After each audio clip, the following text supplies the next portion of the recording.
See, in the previous lecture, we have studied about TS of artery and vein and their interrelation with each other. Now, this diagram, see, this is the diagram for TS of artery. This is the diagram for TS of artery, and this is diagram for TS of vein, and this is diagram for capillary. As we have studied before, this artery, it consists of three layers.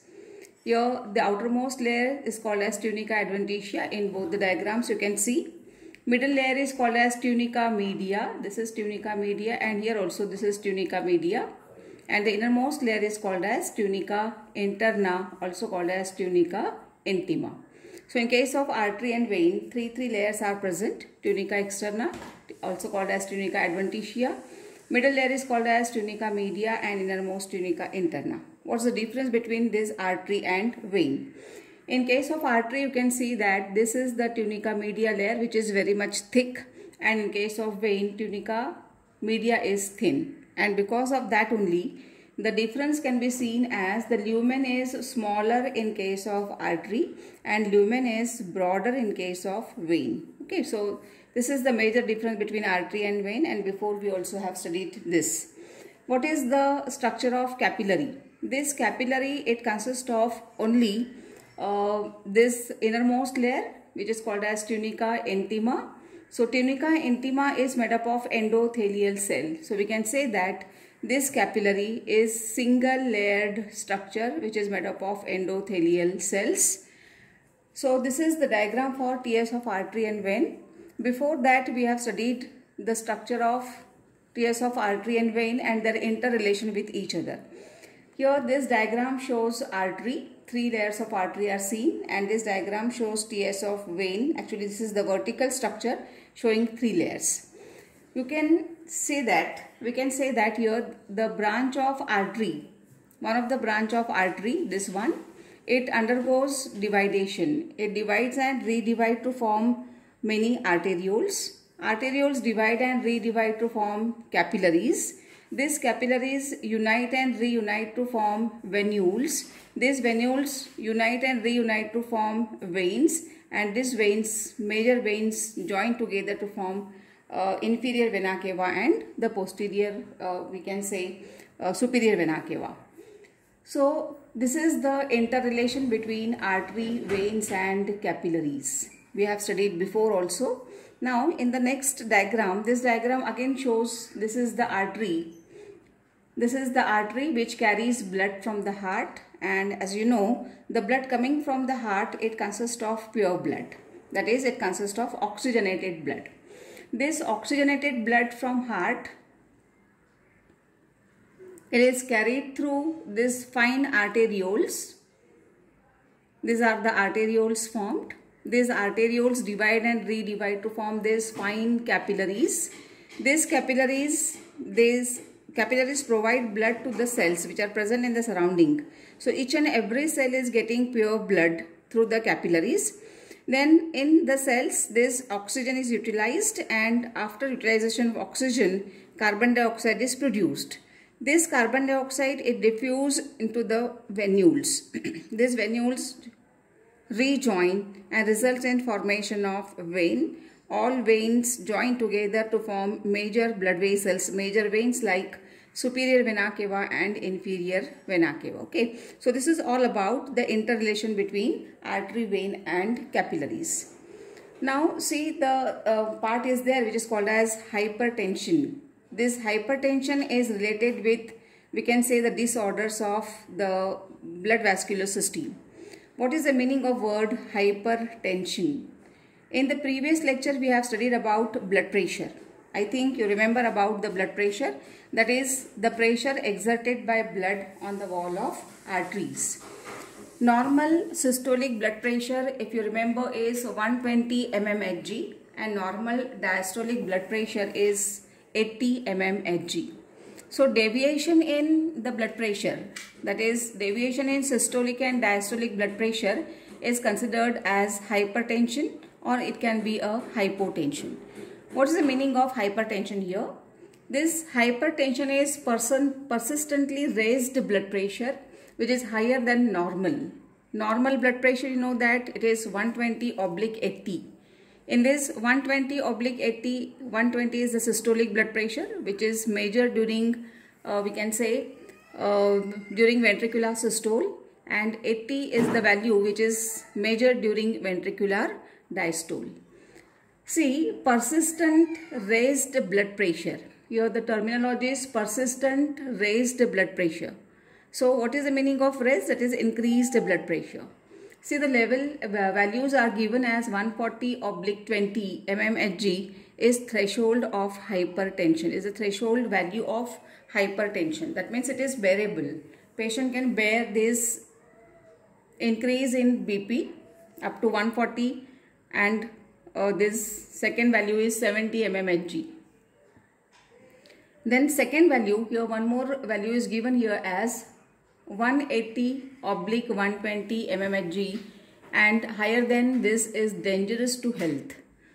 When systolic BP is 180 instead of 120, when it becomes 180, and the diastolic value, which is normally 80, becomes 120 mmHg, it shows that it is the raised and the higher readings of the blood pressure, and this is very dangerous to health.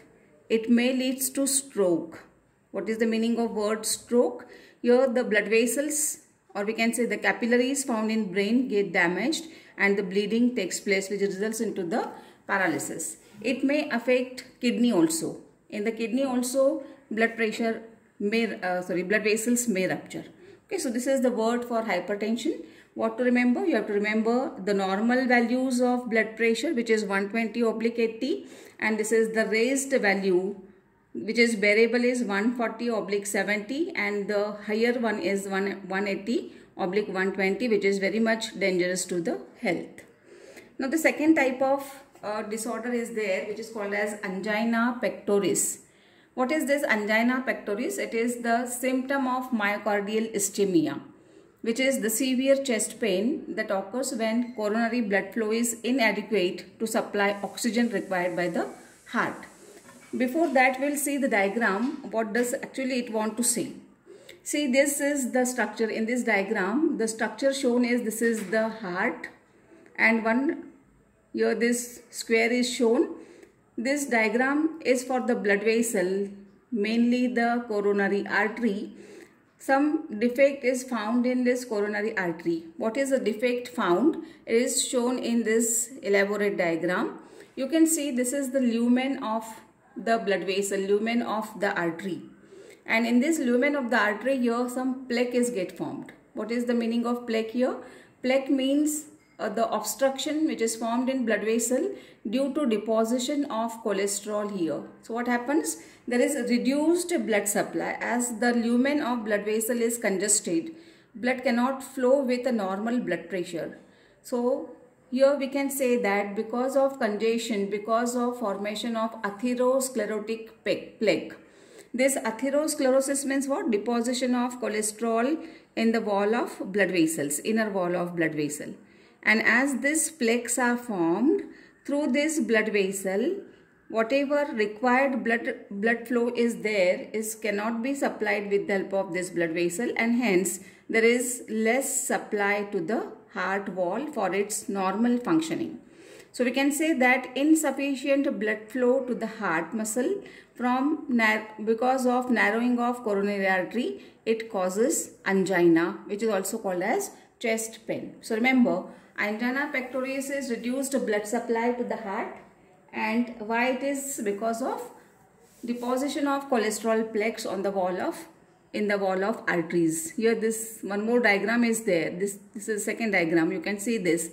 This diagram shows the structure of heart, external structure of heart. It also shows this blood vessel, coronary artery, shown by the red color, and coronary vein with the help of blue color. And this diagram, it shows formation of atherosclerotic plaques. So remember, angina pectoris is because of atherosclerosis. What's the meaning of atherosclerosis? It is deposition of cholesterol plaques in the wall of arteries. Okay, so this is all about angina pectoris. Now, see, these three diagrams are there in front of you. This diagram shows the normal vessel. This is the normal blood vessel. This is normal blood vessel with three layers, tunica externa, media and tunica interna, and this is the lumen of this blood vessel. This is second diagram which shows arteriosclerosis. This arteriosclerosis is the thickening of the wall of artery, and because of that narrowing of the lumen takes place. Third diagram, it shows atherosclerosis. What's the meaning of atherosclerosis? You can differentiate it very clearly. That is, in this diagram, this lumen is shifted towards one side and it becomes a smaller one. Why? Because of deposition of cholesterol plaque in the wall of blood vessel. So, difference between arteriosclerosis and atherosclerosis is very clear. Atherosclerosis is deposition of cholesterol plaque in the inner wall of arteries, and arteriosclerosis is the thickening of wall of arteries. It may be because of old age. This is one more diagram showing the normal artery and narrowed artery. This normal artery having proper lumen. This is the lumen of this blood vessel, so blood can flow properly. And this is the second diagram showing atherosclerotic plaque. Here, because of formation of atherosclerotic plaque, this blood flow is obstructed, and because of this obstruction of blood flow in the arteries on the wall of heart, it may result in reduced blood supply to the heart, which may lead to the angina pectoris. Next to that, we have to study about angiography. What do you mean by angiography? Angio means blood vessels and graphy means to see. What is there any problem in the blood vessel? So angiography, we can say that it is the X-ray imaging of cardiac blood vessels. See, it is X-ray imaging of cardiac blood vessels to locate the position of blockages. So imaging of cardiac blood vessels. Cardiac blood vessels means the vessels supplying blood to the wall of heart. I think you remember that coronary arteries are the blood vessels which supplies pure blood to the heart. So is there any blockage in the wall of blood vessel supplying blood to the heart? We can find out it through the angiography.